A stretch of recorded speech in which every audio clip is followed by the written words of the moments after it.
Classes. Student, today we will start chapter 5 arithmetic progression. इसके अंदर जो है हम स्टडी करेंगे किस तरह से जो अर्थमेटिक जो सीरीज होती है किस तरह से आगे बढ़ती है। तो सबसे पहले जानते हैं, देखिए किस में टॉपिक आ रहा है, वो है हमारे पास सीक्वेंस। तो सीक्वेंस क्या होता है? तो स्टूडेंट, ये आप जो है फैमिलियर है इस तरह की चीज़ों से, पहले भी आप कहीं जो है मैथमेटिक्स के अंदर देख चुके हैं। तो सीक्वेंस क्या होता है? An arrangement of numbers following certain pattern. आप क्या करते हैं, एक जो है नंबर्स की लिस्ट लिखते हैं और उनमें कोई जो है पैटर्न फॉलो कर लेते हैं। आप एक जो है नंबर की लिस्ट लिखें और उसमें कोई पैटर्न फॉलो कर देते हैं, तो उस जो है नंबर की लिस्ट को जिसमें कोई पैटर्न हमने फॉलो किया होता है उसको सीक्वेंस कहते हैं। ठीक है, तो लिस्ट कह दो या अरेंजमेंट कह दो। तो यदि आपने कोई नंबर्स को अरेंज किया हुआ है और एक सर्टेन पैटर्न फॉलो करके, यानी कि एक रूल फॉलो करके आपने लिखा हुआ है, एक नंबर्स के अरेंजमेंट को कोई रूल फॉलो करके आपने लिखा हुआ है, तो वो आपका सीक्वेंस कहलाता है।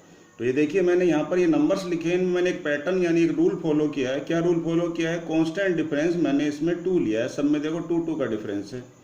आगे देखिए, एक मैंने फिर दोबारा से जो है अरेंजमेंट लिया है नंबर का, यानी कि मैंने जो है लिस्ट ली है नंबर की, और इसमें मैंने जो रूल फॉलो किया है वो रूल है स्क्वायर ऑफ नेचुरल नंबर। मैंने जो भी यहाँ पर जो नंबर लिए देखिए 1 का स्क्वायर है, 2 का स्क्वायर है, 3 का स्क्वायर है, 4 का स्क्वायर है। आगे मैंने दोबारा से अरेंजमेंट लिया है नंबर्स का, तो यहाँ पर देखिए मैंने रेसिप्रोकल लिया है नेचुरल नंबर का। नेचुरल नंबर 1 का रेसिप्रोकल 1, 2 का 1/2, 3 का जो है 1/3, इस तरह से रेसिप्रोकल लिए हैं मैंने यहाँ पर। तो इस तरह से अरेंजमेंट जब आप करते हो नंबर्स का कोई पैटर्न या रूल फॉलो करके, वो अरेंजमेंट जो है सीक्वेंस कहलाता है। तो ये आपका एक पॉइंट क्लियर हुआ, सीक्वेंस किसे कहते हैं। तो अब ये जो अरेंजमेंट नंबर का जो सीक्वेंस है, उसमें अगर हम थोड़ा सा एक बात और ध्यान रखें, एक विशेष बात तो ध्यान रखें, तो वो आपकी अर्थमेटिक प्रोग्रेशन बन जाएगी। क्या विशेष बात? आप क्या करें, अरेंजमेंट और नंबर को तो लें, लेकिन वो अरेंजमेंट इस तरह से हो कि जो है लगातार जो नंबर्स होते हैं, कॉन्जुगेटिव जो नंबर्स होते हैं, उनमें डिफरेंस जो है वो फिक्स रहे, कॉन्स्टेंट रहे। तो उस टाइप के अरेंजमेंट को हम क्या कहते हैं? अर्थमेटिक प्रोग्रेशन कहते हैं। जैसे ये देखिए, इसमें जो है ये भी अरेंजमेंट है नंबर का, ये भी अरेंजमेंट है। इसमें जो डिफरेंस है जो है कंटिन्यूस नंबर में, वो क्या है? फिक्स है। देखिए 1 और 3 में 2 का डिफरेंस, 3 और 5 में 2 का डिफरेंस, 5 और 7 में 2 का डिफरेंस। तो ये वाला जो अरेंजमेंट है, ये वाली जो सीक्वेंस है, उसे हम एपी कहेंगे। लेकिन इसमें आप देखेंगे 1 और 4 में 3 का डिफरेंस है, 4 और 9 में 5 का डिफरेंस है। तो यहाँ तो आ रहा है 5 का डिफरेंस, यहाँ आ रहा है किसका? 3 का डिफरेंस। तो डिफरेंस सेम नहीं है। तो डिफरेंस जब सेम नहीं आता है तो वो आपकी अर्थमेटिक प्रोग्रेशन नहीं कहलाती। ध्यान रखिए, नहीं कहलाती है।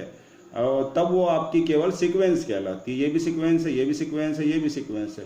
तो कॉमन नाम हुआ सीक्वेंस और स्पेशल नाम होता है अर्थमेटिक प्रोग्रेशन। कब होता है? जब उसमें डिफरेंस यानी कि जो कंटिन्यूस टर्म्स है उनके बीच में जो डिफरेंस है वो कांस्टेंट रहे, फिक्स रहे। तो यही मैंने यहाँ पर लिखा है, यदि आपके पास एक सीक्वेंस दी हुई है, वो इस फॉर्म में है कि फर्स्ट टर्म ए है, सेकंड टर्म ए प्लस डी है, थर्ड टर्म ए प्लस 2d है और फोर्थ टर्म ए प्लस 3d है।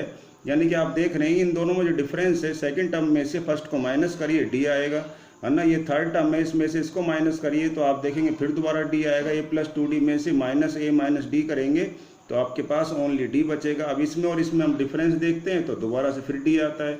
तो यदि जो है इस तरह से डिफरेंस डी रह करके आगे यदि हम जो है सीक्वेंस को आगे बढ़ाते हैं तो सीक्वेंस अर्थमेटिक प्रोग्रेशन कहलाती है। एग्जाम्पल है तो मैंने ये दिखा दिया आपको, ये जनरल फॉर्म है अर्थमेटिक प्रोग्रेशन का। अब आप इसमें एक बात देख रहे हैं कि जब हमने सेकंड टर्म लिखा तो उसमें हमने ए प्लस डी बोला, थर्ड टर्म में हमने ए प्लस 2d बोला, फोर्थ टर्म में ए प्लस 3d बोल रहे हैं। ध्यान दें इस बात पर, मैं फोर्थ टर्म पर जो है डी के सामने 3 लिखता हूँ, तो a plus 3d, this is fourth term. ठीक है, तो ऐसे जब मैं nth टर्म लिखूंगा तो उसमें एक कम लिखूंगा तो a plus n minus 1 into D हो जाएगा। ये क्या कहलाएगा? nth term. ये फोर्थ टर्म है, उसमें 3 आता है, तो n टर्म में एक कम n माइनस 1 आएगा। ठीक है, ये n है, ध्यान रखना है। और इस तरह के जो सीक्वेंस होती है उसे हम अर्थमेटिक प्रोग्रेशन कहते हैं। और ये पहला टर्म कहलाता है। देखिए फर्स्ट टर्म को हम कहते हैं a प्लस 0d, यहाँ कुछ भी नहीं है d तो 0d। सेकंड टर्म को a प्लस d कहते हैं, थर्ड टर्म को a प्लस 2d कहते हैं। ये टर्म्स कहलाते हैं। अब बात ये आती है, सर यहाँ पर जो a और d आप यूज कर रहे हैं वो कैसे नंबर हो सकते हैं? वो नंबर होंगे आपके केवल रियल नंबर। ठीक है, तो रियल नंबर मतलब आप a इक्वल टू √3 ले सकते हैं, ये हो सकता है आपका 2। तो ये ए जो है कोई भी रियल नंबर हो सकता है, √3 हो सकता है, 5.7 हो सकता है, 1/2 हो सकता है, -1 हो सकता है। तो कोई भी रियल नंबर ले सकते हैं। ऐसे डी भी आपका कोई भी रियल नंबर हो सकता है।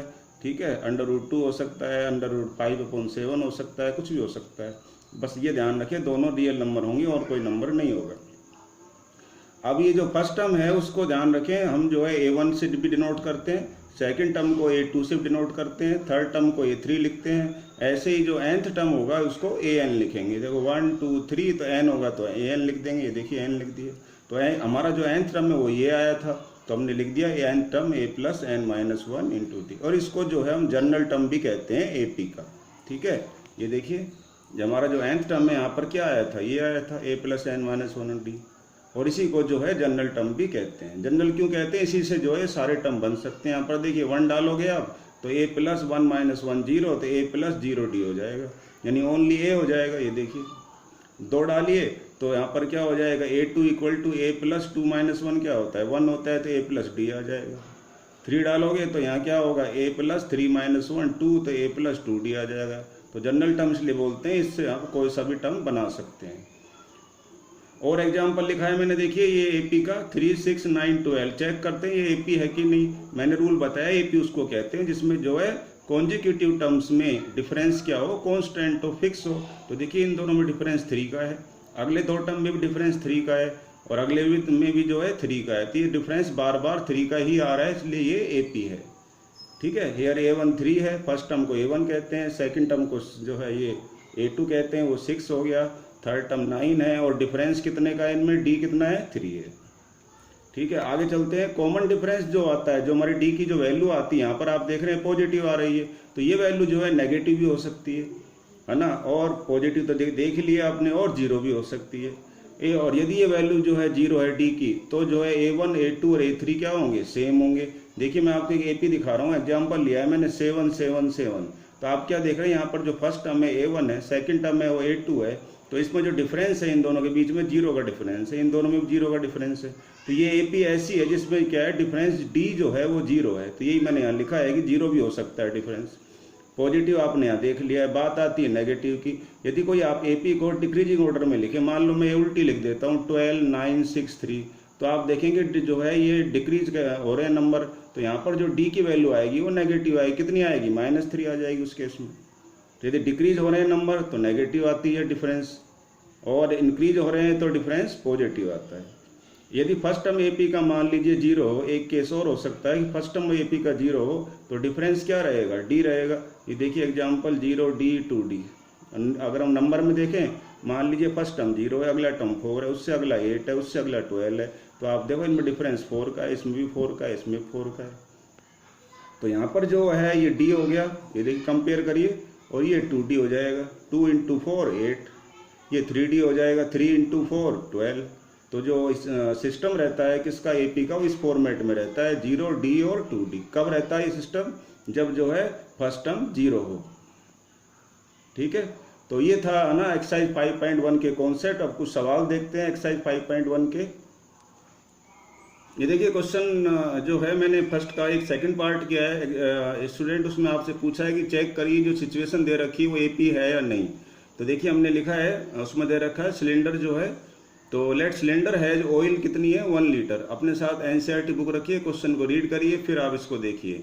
तो उसमें एक सिलेंडर दे रखा है, उसमें ऑयल मान लिया मैंने 1 लीटर है। आफ्टर फर्स्ट टाइम जो है टाइम क्या होगा, जो एयर जब उसमें से रिमूव कर देंगे तो वो क्या हो जाएगा, 1/4 ऑफ 1 लीटर, यानी कि 1/4 रह जाएगी। तो एल ने करके उसमें एयर दे रखा है, सॉरी एयर है वो, तो देखिए है इसमें जो एयर है वो कितनी है, 1 लीटर है। एयर जो है इसमें 1 लीटर है, और आफ्टर फर्स्ट टाइम क्या है कि एयर रिमूव, जब इसमें फर्स्ट बार जब एयर निकाल देते हैं तो 1/4 निकालते हैं 1 लीटर की, तो 1/4 उसमें से रिमूव हो जाएगी। बाकी कितनी बचेगी, जो टोटल 1 थी उसमें से जो हमने रिमूव किए उसको हम माइनस कर देंगे, जितनी एयर उसके अंदर बचेगी, ठीक है। और आफ्टर देखो सेकंड टाइम क्या होता है, जब हम एयर रिमूव कर देते हैं तो 1/4 जो है ऑफ 3/4, जो एयर बची है उसकी आपको ध्यान रखना, हमेशा 1/4 निकालना है। उसमें लिखा है कि जो रिमेनिंग एयर बचती है उसकी 1/4 निकाली जाती है। तो रिमेनिंग कितनी थी, 3/4, उसका 1/4 निकालिए, तो 1/4 कितना बन रहा है, 3/16। अब 3/16 को जो ये रिमेनिंग बची थी उसमें से माइनस करना है, ठीक है। तो अब 9, अब जो है सेकंड टाइम जो है कितनी रिमेनिंग बचेगी, देखिए रिमेनिंग एयर सेकंड टाइम जो बचेगी, फर्स्ट टाइम तो रिमेनिंग ये थी, उसमें से इतना पार्ट जो है 1/4 निकल गया दोबारा, क्योंकि हर बार उसने बोला है 1/4 एयर निकल जाती है। तो 1/4 निकलने के बाद ये एयर निकलेगी, तो ये एयर निकलने के बाद 9/16 जो है रिमेनिंग आएगी। ठीक है, तो अब इस तरह से जो लिस्ट ऑफ नंबर जो बन रही है हमारे पास, ये बनती है 1, 3/4 और 9/16। अब देखते हैं AP है या नहीं, तो इन दोनों का डिफरेंस जो है चेक करेंगे और अगले दो का भी चेक करेंगे कांस्टेंट आता है कि नहीं। तो यहाँ पर जो D1 आ रहा है वो 3/4 -1, ठीक है, तो यानी कि -1/4, और ये मेरे पास आ गया -4/16। तो यहाँ पर आपने देखा कि जब हमने माइनस किया इसको, तो हमारे पास जो वैल्यू आ रही है माइनस करने के बाद जो वैल्यू आ रही है वो है -1/4। अब -1/4 का जो डिनोमिनेटर है उसको आपको 16 बनाने के लिए इसको ऊपर नीचे 4 से मल्टीप्लाई करना पड़ेगा। तो देखिए मैंने मल्टीप्लाई कर दिया तो -4/16 बन गया। ठीक है, तो इन दोनों का डिफरेंस आ रहा है -4/16। अब अगले दो का डिफरेंस देखते हैं D2 का, तो मैंने किया है इसको 9/16 -3/4, तो मेरे पास डिफरेंस आ रहा है -3/16। अब इन दोनों का हम कंपेयर करते हैं तो देखते हैं डिफरेंस तो कांस्टेंट नहीं है, तो D1 डिफरेंस D2 इक्वल नहीं है। इसका मतलब ये जो है हमारे पास सीक्वेंस है, ये सीक्वेंस तो है लेकिन AP नहीं है। तो लिस्ट जो है ये नंबर की जो सीक्वेंस है above number do not make arithmetic progression, ये अर्थमेटिक प्रोग्रेशन नहीं बनाती है। अच्छा, एक बात और कि आप सोच रहे होंगे सर आपने 4 से ऊपर नीचे मल्टीप्लाई क्यों किया, तो मैंने इसलिए किया कि ताकि जो है आप कंपेयर करें आसानी से और आपका डिनोमिनेटर क्या हो जाए, सेम हो जाए। आप जब इन दोनों कंपेयर करोगे तो डिफिकल्टी होगी, तो डिनोमिनेटर सेम करने के लिए मैंने इसको ऊपर नीचे 4 से मल्टीप्लाई किया, इससे आप कंपेयर आसानी से कर पाओगे। अगला है हमारा क्वेश्चन नंबर 2 है, उसको देखते हैं। क्वेश्चन नंबर 2 में आपको दे रखा है A -1.25, D दे रखा है 0.25 है। तो आपको जो है टर्म्स निकालने हैं, फिर उसके बाद आपसे AP निकल जाएगी। तो 3 टर्म्स क्या क्या होंगे, A1 तो ये हो गया, A2 A + D होता है, हमारे पास A की वैल्यू दे रखी है, D की वैल्यू दे रखी है, डाल देंगे हमारे पास A2 आ गया। ऐसी A3 की वैल्यू आएगी, ये A3 की वैल्यू आ गई। बस अब बहुत आसान है, A4 की भी निकाल सकते हैं। इन सब वैल्यूज को लिख दीजिए, ये लिस्ट बन गई। अब ये इसमें देख रहे हैं आप डिफरेंस क्या है, कांस्टेंट है और ये AP कहलाए। इस आपसे AP पूछी गई है, तो पहले आप जो है ये टर्म्स को अलग अलग निकाल लो और फिर कंटिन्यूअस लिख दो। अगला क्वेश्चन है 4th का, जो है मैंने देखिए 5th पार्ट किया है, बाकी 2 के जो क्वेश्चन है इस तरह से करने हैं। 3rd क्वेश्चन जो है उसके भी सारे पार्ट क्वेश्चन 2 की तरह ही होंगे। और क्वेश्चन 4th का जो 5th पार्ट है, देखिए इसमें 3 + √2 ये दे रखे हैं। और यहाँ पर मैंने क्या देखा है कि A2 - A1 का जो डिफरेंस है, ठीक है, वो √2 आ रहा है। फिर इसमें से इसको माइनस करते हैं, फिर दोबारा √2 आ रहा है। तो हेयर D क्या है, कांस्टेंट है, इसलिए लिस्ट जो है AP में है। पूछा आपसे AP है कि नहीं, AP है। बात ये D कितना है, तो D √2 है, और A कितना है, वो 3 है। और इस तरह से अगले आपसे जो है कहेगी 3 टर्म और लिखो, तो आप क्या करेंगे, A5 लिखेंगे अगला, क्योंकि जो है ये A1 A2 A3 हो चुका है, तो A4 A5 ऐसे निकलेंगे। तो मान लो मुझे A5 निकालना है, तो मैं क्या करूँगा, A+ क्या लिख दूंगा यहाँ पर 4D, तो A + 4 और D की वैल्यू मेरे पास √2 आई है। A6 A + 5D A + 6D, इस तरह से आप अगले टर्म्स निकाल लोगे। ठीक है, अब 4th का मैंने एक पार्ट और किया है, वो है 8th वाला। देखिए यहाँ पर जो है -1/2 -1/2 दिया हुआ है। तो आप क्या देखते हैं, जब नंबर ही सेम है तो डिफरेंस तो क्या आने वाला है, 0 आएगा। तो डिफरेंस 0 आ रहा है, तो यही यहाँ पर जो है डिफरेंस 0 आए चाहे कोई बात नहीं, लेकिन डिफरेंस आ तो को फिक्स रहा है ना, 0 ही आ रहा है ना। तो D क्या है यहाँ पर, डिफरेंस क्या है, कांस्टेंट है यानी फिक्स है। तो अगर डिफरेंस फिक्स होता है तो हम उसको AP कहते हैं, इसलिए AP है। तो D 0 बताएंगे, A -1/2 है, ये आंसर हो गए। A5 निकालनी वो भी यही आएगी, A6 निकालोगे वो भी यही आएगा, ये देखिए A7। अगला है क्वेश्चन नंबर 4th का, जो 12th पार्ट है, उसमें देखिए लिस्ट में 2 √2 √8 इस तरह से आपको जो है लिस्ट दी हुई है।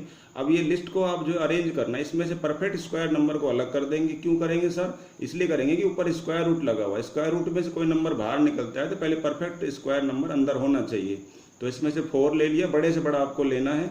18 है, उसमें मैंने 9 लिया है परफेक्ट स्क्वायर नंबर। 32 में मैंने 16 लिया। अब देखिए यहाँ पर 16 ही क्यों लिया है, मैं यहाँ 4 भी तो ले सकता था, 4 भी तो परफेक्ट स्क्वायर नंबर है। 4 8 32, तो 8 × 4 भी लिख सकते हैं। तो आपको 4 नहीं लेना है, बड़े से बड़ा परफेक्ट स्क्वायर नंबर लेना है। तो 4 की जगह मैंने 16 लिया है, बाकी जो बचा उसको अलग लिख देंगे।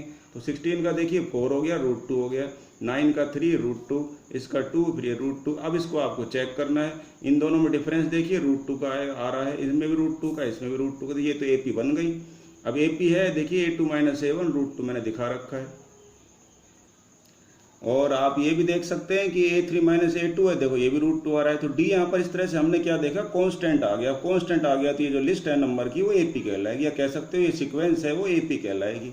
Now d equal to √2, a equal to √2, answer खत्म सवाल। तो ये था एक्सरसाइज 1 के बारे में। 5.1 हमारी कंप्लीट हो चुकी है। नेक्स्ट पार्ट में 5.2 करेंगे। So that's all for today. Thank you.